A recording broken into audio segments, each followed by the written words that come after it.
हाय आकाश. आज मी सांगणार खडकात विनूची.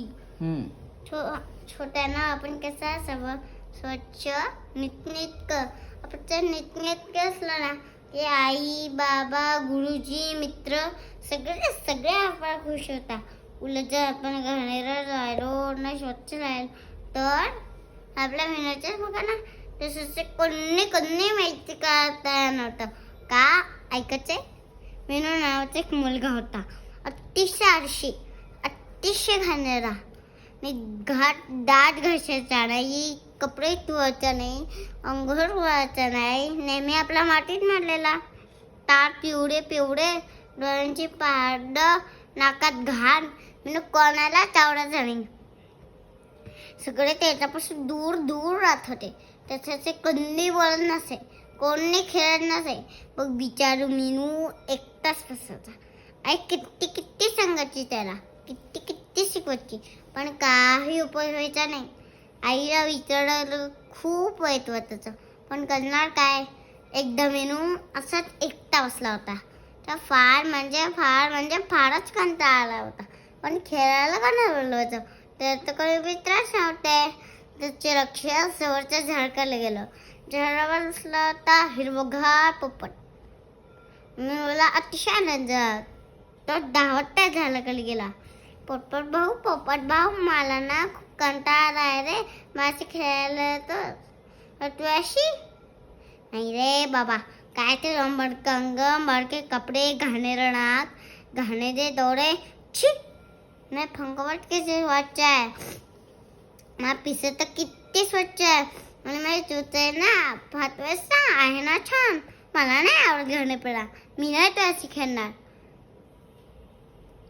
मग मीनू खाली मान घालून परत घरात आला. बाहेरच्या बाकावर बसून राहिला. तर त्याला मणिमाऊ येताना दिसली. म्याऊ.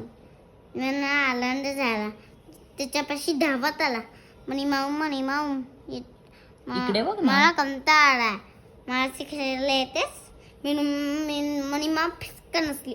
ती म्हणाली ए असाच बाजरा, ही किती तो घाणेरडा. मी नेहमी अंग चाटून स्वच्छ ठेवते, मला जरा सुद्धा खाणं आवडत नाही. आता तो तिथे मूर्ती म्हणतं खाणं. जा रे बाबा, मी नाही तुझ्या खेळायला. मग विनूला आधी रुस्सा झाला. त्यातून रात्र एक कुत्रा, आपला मोठी कुत्रा, इकडे बघ ना. तो त्याला म्हणाला येतस का माझ्याशी खेळायला. तोही नाहीच म्हणाला. पिले काय त्याच्या जवळ नाक मुडून निघून गेली. आता मेनूला मात्र फारच वाईट वाटलं. तो चटका डगोळा बसून तो मुरून रडू लागला. मग तिथून जातं की एक डुक्कर.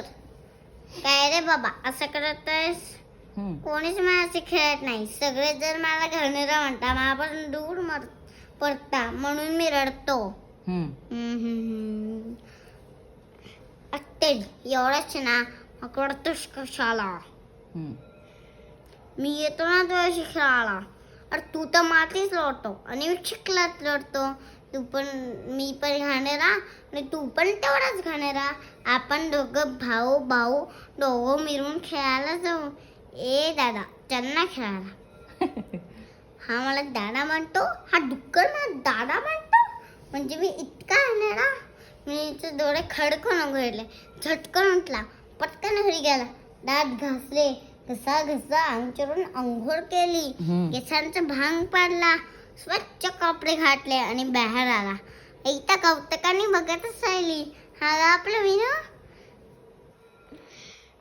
आणि हळूच पावडरचा डबा उघडला.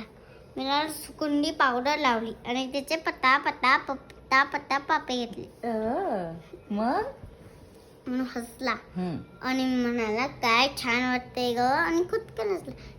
आणि ते बघायला कोण आलं माहितीये का. पोपट आला, मणी आली, मोत्या आला, कपिला आली, आणि कोणाला माहितीये का मेनूचे सगळे मित्र आले आणि म्हणाले ए मेनू चल ना आमच्या घराला. आणि ते खूप खेळले. त्यापासून मेनू खूपच बदलला हा आणि सगळ्यांचा लाडका झाला. थँक्यू.